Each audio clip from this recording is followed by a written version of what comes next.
Programang ito ay rated SPG, striktong patnubay at gabay ng magulang ang kailangan. Iimbitahin nga ng mga kabalyero ang mga Montenegro sa kanilang mansyon para sa isang salo-salo. Ang gusto kasi ng mag-asawang Bitina at Facundo ay ipakasal ang apo nilang babae sa tagapagmana ng mga Montenegro na si Tanggol. Parehong makapangyarihan ang dalawang pamilyang ito.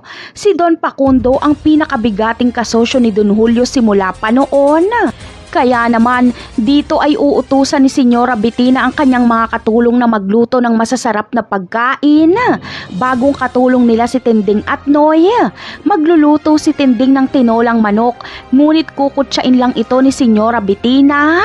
Nakakahiya umano yun ihain sa kanilang mga bisita. Pero kapag matikman ito ng senyora ay masasarapan siya.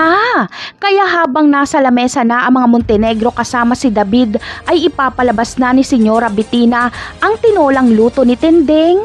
Masasarapan dito sila Ramon, habang si David naman ay biglang matutulala kapag matikman niya ang tinola. Dahil kasing lasa ito ng luto ni Tinding. Samantala, curious naman si Tinding kung gaano ba ka-big time ang mga bisita ng mga kabalyero. Kaya mula sa kusina ay sisilip si Tinding sa kinaroroonan ng mga bisita.